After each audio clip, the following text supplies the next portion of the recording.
St. Louis has had a long history of producing world-class tennis players. The list is long and includes Chuck McKinley, Jimmy Connors, Ken Flack, Butch and Cliff Buchholz, Robert Seguso, and even Arthur Ashe, who spent time in St. Louis while in high school. On the distaff side, the names include Justina Bricka, Mary Ann Eisel, and tonight's inductee, Carol Hanks Aucamp. Carol started young, winning in the age 13 and 15 groups. At age 15, she defeated Billie Jean King. When Carol was 18, she and Justina Bricka became the first two St. Louis women to compete at Wimbledon. She said she played poorly, lost to a player she had never heard of, and hid in the locker room for 2 hours. But things did get better. Carol made history and the front page of the Post-Dispatch when she accepted an invitation to play on Washington University's men's tennis team, because the university did not have a women's team. Carol made history again when at age 21, she was Arthur Ashe's doubles partner at Wimbledon. They were the first interracial team in Wimbledon history. She was called a civil rights hero for having the courage to play with a black man on the international stage. Later, she reached the semifinals of the U.S. Open and was ranked number 9 in the world.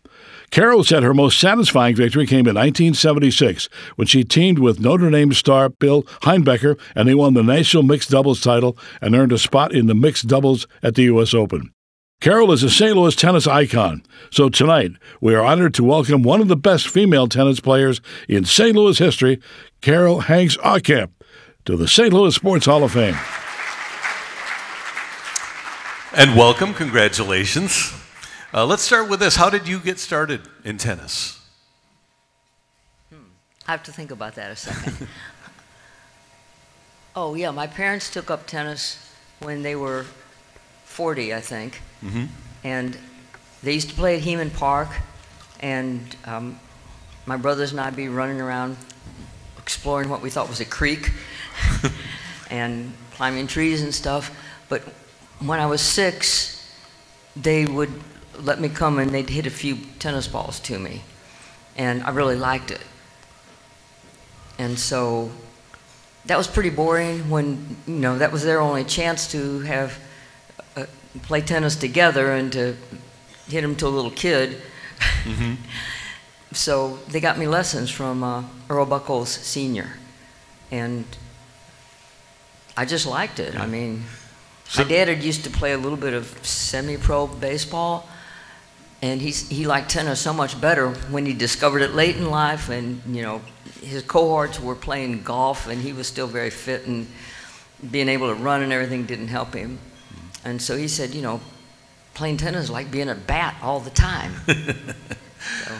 Carol, Ron mentioned in the introduction that when you were 15, you beat Billie Jean King. Did you, first of all, were you impressed when you played her and you beat her? Did you see something that made you think, wow, she's got a chance to be pretty good? Now, and Carol did beat Billie Jean King. Well, no, I mean, I wasn't that observant when I was 15. I wasn't looking for that. I knew she was from California, and I had an edge on her because she had never played on clay courts before that tournament. Mm-hmm. And I had. Okay. And you were also the first woman to play on a men's varsity tennis team. How did that go? How much success did you have, and how was it made comfortable for you? Well, first of all, I was second. Roberta Allison at Alabama was first, made Time magazine. Mm-hmm. So I guess WashU's athletic director thought that publicity was pretty good. So he invited Justina and me both to play on the men's team, but Justina didn't want to.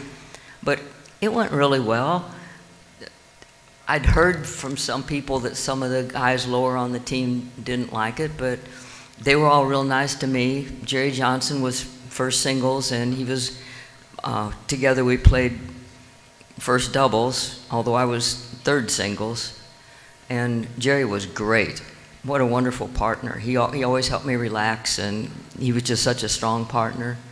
And my mom went with us on road trips, so the school didn't have to pay any more money for hotel room or whatever.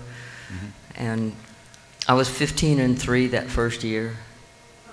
Fantastic. Now, 1960 through 1964, each of those years, you were top 12 in the world, top 5 one year. Did you appreciate then, because you were so young, did you appreciate that what was happening, that you were one of the best in the world? No, I didn't appreciate it. You know, you sort of wanted to be number one. And anything less than that was, well, later on I did. Because people would be impressed if they'd find out about it. Right.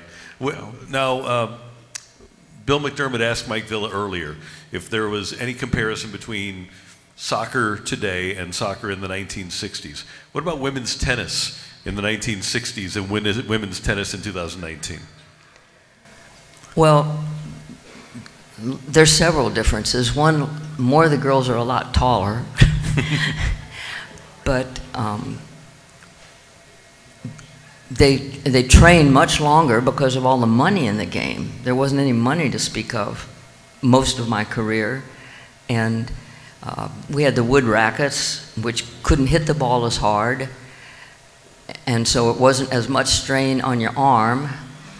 And the season didn't go year-round like it does now. We would play tennis mostly, tournament tennis mostly in the summertime, and then we'd come back and go to college and practice in the off-season, which is one reason I was glad to be invited to play on the men's tennis team. It was good competitive match play at a time of year I didn't usually get that. Yeah. You mentioned that you went back to school, both Wash U and Stanford. So you were doing a lot academically too. In addition to the tennis, you had either school. I'm sure you had a pretty tough academic workload. Well, yes, but I didn't even really like to party and sit around and talk. I was happy to go do my homework and get early classes so I'd have time to practice in the afternoon. And then makes both the Wash U and Stanford athletic halls of fame. Carol, with all the success that you had in tennis, is there one event, one tournament, whether you won or didn't win, that sticks out in your mind's eye that is your favorite that you ever participated in? Well, the best I ever did tennis-wise was getting to the semifinals of what is now the U.S. Open. But the